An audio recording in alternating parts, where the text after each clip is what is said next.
가방 안엔 굳은 다짐이 the backpacker 우리는 backpackers yeah we the backpacker 내가 묻은 신발이 바래져도 backpacker 우리는 backpackers 출발은 언제나 겁없이 시작부터 맨발 내 눈에 싹 다 basic Assalamualaikum warahmatullahi wabarakatuh. Halo teman-teman. Sebelumnya perkenalkan, nama saya Ita Asmalusna dan di sebelah saya Raihana. Dan di sini kami dari MBS 4C. Langsung saja saya akan membawakan sebuah materi, yaitu penanganan tamu. Penanganan tamu adalah bagian penting dalam operasional administrasi perkantoran. Cara suatu organisasi menerima dan melayani tamu sangat memengaruhi citra profesionalisme dan kualitas layanan perusahaan.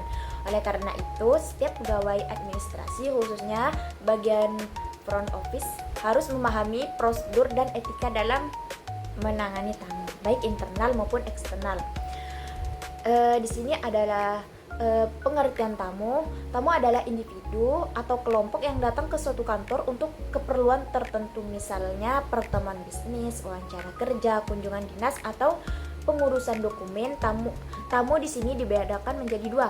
Yang pertama ialah tamu internal, terus yang kedua tamu eksternal. Nah, tamu internal datang dari bagian lain dalam organisasi yang sama. Kalau tamu eksternal datang dari luar organisasi, klien, mitra, masyarakat umum.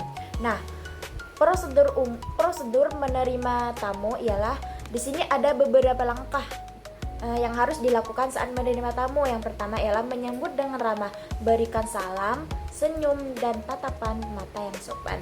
Terus yang kedua, menanyakan keperluan tamu. Selamat pagi, ada yang bisa saya bantu? Terus yang ketiga ialah mencatat data tamu.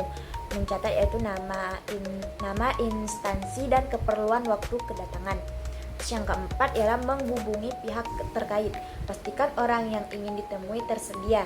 Dan yang kelima ialah mengarahkan tamu ke ruang tunggu, ruang rapat, atau ruang pihak yang dituju. Terus yang keenam, yang terakhir ialah memberikan kenyamanan. Sediakan air minum, majalah, dan suasana yang bersih serta tertib.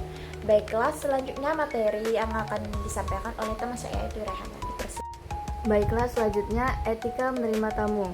Yang pertama, gunakan bahasa yang sopan dan profesional. Yang kedua, jangan menunjukkan ekspresi negatif atau tergesa-gesa. Yang ketiga, jangan membiarkan tamu menunggu tanpa kepastian. Yang keempat, jaga kerahasiaan informasi tamu dan perusahaan. Yang kedua, membuat dan membatalkan perjanjian dengan klien. Membuat janji atau pertemuan dengan klien membutuhkan ketelitian dan komunikasi yang baik. Langkah-langkahnya, yang pertama adalah periksa jadwal pimpinan atau staf yang bersangkutan. Yang kedua, hubungi klien melalui telepon atau email untuk menentukan waktu dan tempat pertemuan. Ketiga, catat perjanjian ke dalam buku agenda, aplikasi kalender, atau sistem manajemen waktu. Yang keempat, konfirmasi ulang kepada klien menjelang hari pertemuan untuk memastikan kesepakatan masih berlaku. Yang kedua adalah membatalkan perjanjian.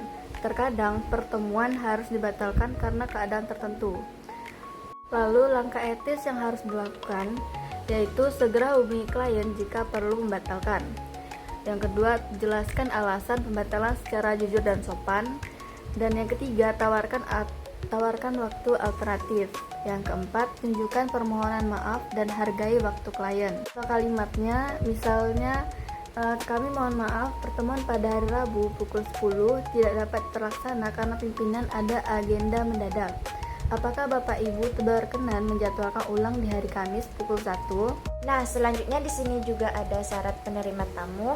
Seseorang yang bertugas menerima tamu seperti resepsionis atau staf front office harus memiliki kualifikasi dan sikap profesional.